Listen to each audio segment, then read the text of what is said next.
Mr. Holiday is not here. I am Ben Franklin, and I am going to speak to you about the Constitutional Convention. It was a heck of a time. Unta. Okay, enough with the Ben Franklin bit. Good evening, hope you're having a good time. This is our fourth installment in the Unit 2 portion that we're going to call In Case You Missed It. We're picking up at the top of the second to last page, right there, where it says the Virginia Plan, right over there in the corner. And we're going to be talking about the last 10 years or so of the history that we studied and just finished up in class today, actually. So if you weren't there for it, or if you were hanging out in class and just mesmerized by what was going on, you didn't write anything down, this is a good opportunity for you to get that, or perhaps to review your ideas. Okay, so up in the left-hand corner of the page here, we start with what's called the Virginia Plan.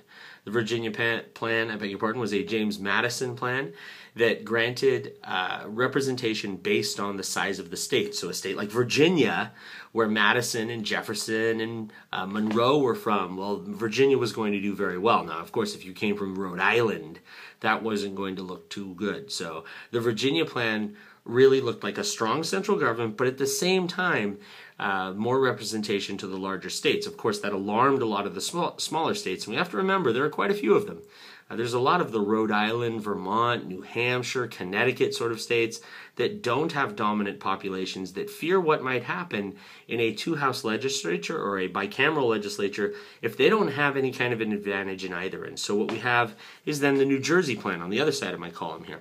The New Jersey Plan would have granted representation equally. In essence, one representative per. The same sort of structure we had with the Articles of Confederation, but it would have been a stronger government. So we would have changed that, and we still would have had this system of government that allowed the government to get stronger, but it would have put much more power into the hands of all of the small states as well. Now, looking at it objectively, if I'm one of the small states and I buddy up with my other 8 small states, it didn't seem fair that that portion of the population, which really wasn't much more than a quarter or a third at the worst, that should be able to overwhelm the rest of the population of the United States, right? The 33% should not be able to overwhelm the 67%. That didn't seem quite right. And these things came to loggerheads for quite a time, and then eventually they had what they called the Great Compromise, allowing for a House based on population and a Senate based on 2 per state, a strong central government, a supremacy clause, the provision that the Constitution allowed voting for all men regardless of whether or not you owned land if you were a free man. All of those things come down with the Constitution and make for a very new type of document. Compromises on the question of slavery. Now, slavery is contentious. Everyone realizes that this is the issue that we really can't talk about.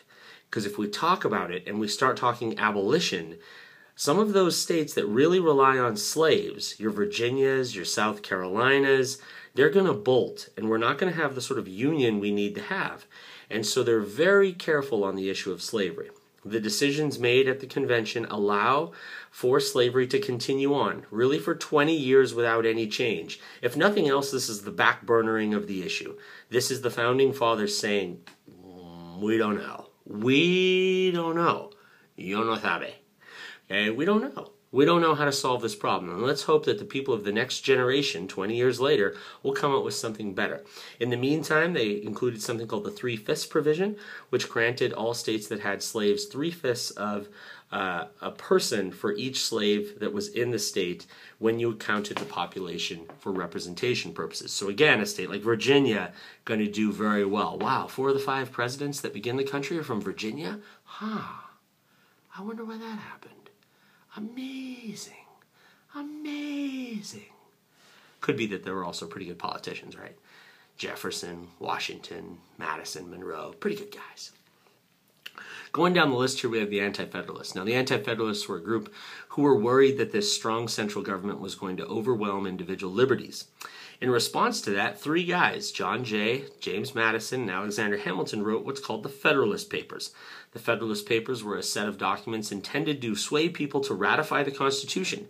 We needed 9 states to ratify the Constitution in order to assure that the Constitution would be legitimate. If that didn't happen, this whole little party in Philadelphia was for naught. Okay, so we needed that ratification to take place. Eventually, the addition of the Bill of Rights, or the promised addition of a Bill of Rights, assuages a lot of the fear of the Anti-Federalists. It convinces people that we're going to have a government that's going to be more responsible. Moving down the page, I see Alexander Hamilton's financial plan.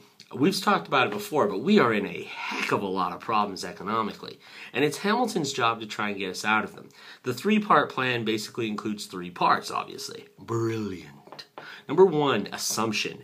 We are going to assume all of the old debt, both state and federal, $76 million of debt, and then we are going to pay that old debt with a new debt that we create by selling $76 million in bonds to new debtors.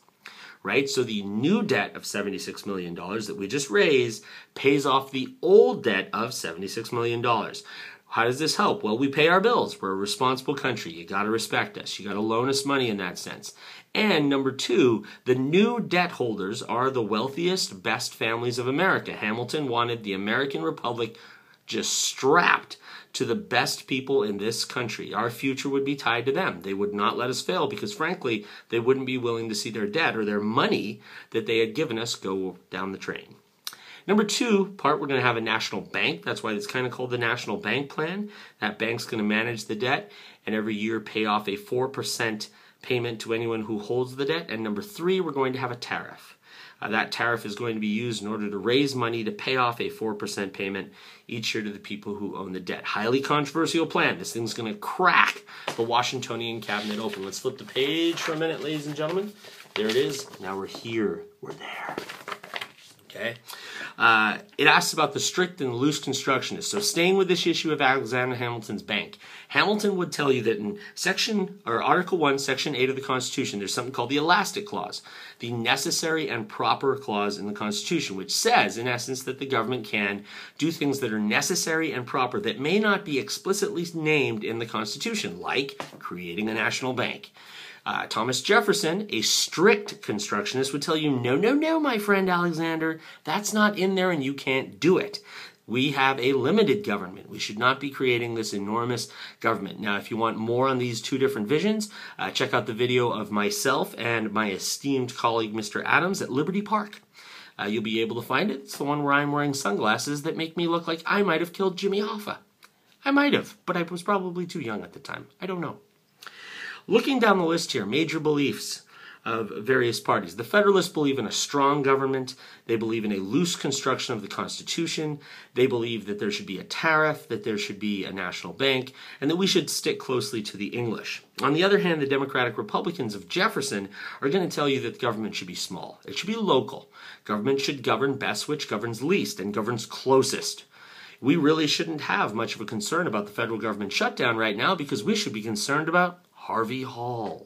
I don't think anyone's ever used the phrase, we should be concerned about Harvey Hall, because really we're not. But that's where the governing really should be done, locally.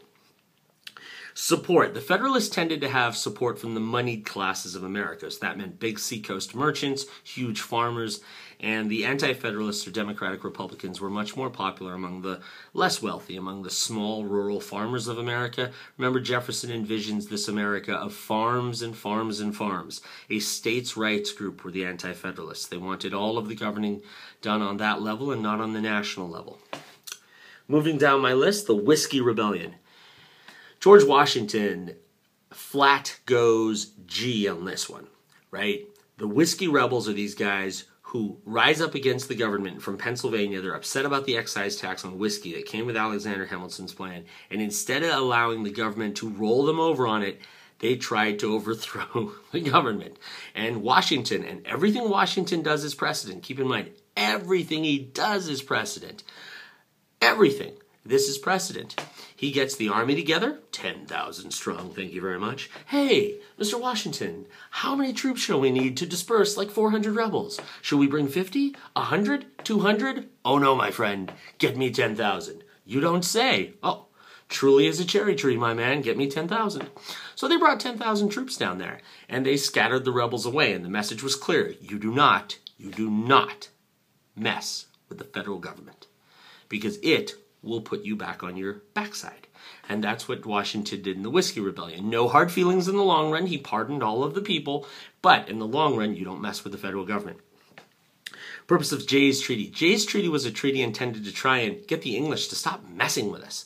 Even though they had lost the Revolutionary War, the English were behaving like a bunch of sniveling little brats. They continued to harass American ships on the high seas.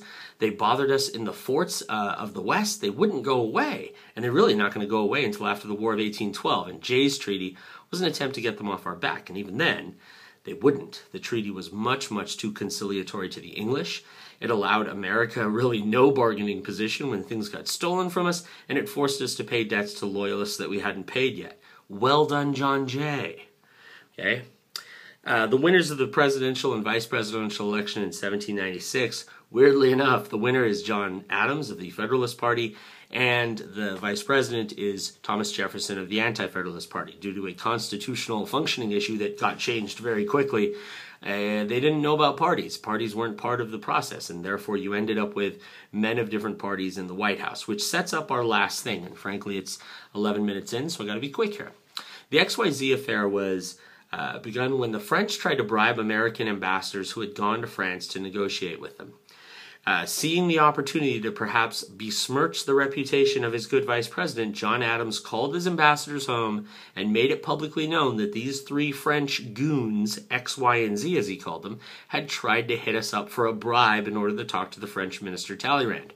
When a number of newspapers began criticizing the president for the public way in which he was behaving and the poor way in which he was behaving, they passed a law in Congress called the Alien and Sedition Acts, making it illegal to criticize the president. Now there's an un-American idea, as well as criticizing the Congress. But if you wanted to criticize the vice president, you could do that. You can tell that this rule is malarkey all the way across. And two states, Kentucky and Virginia, nullified or decided that they would not enforce the law within their state. So they used what's called the nullification doctrine. We're going to see this idea a couple times down our road of study, so know it. Nullification. And in essence, they refused to enforce the law. Now, the law goes out of practice pretty quickly. We can all tell that's a horrible law. But in 1800, Thomas Jefferson beats John Adams in the return match of their 1796 presidency. Adams returns to Massachusetts, a little bit grumpy and a wee bit pouty. Jefferson takes over, and the country begins to move into what we call the Republican period. But for now, have a good night. I hope this has been helpful, and this is really fun to do. Take care, guys.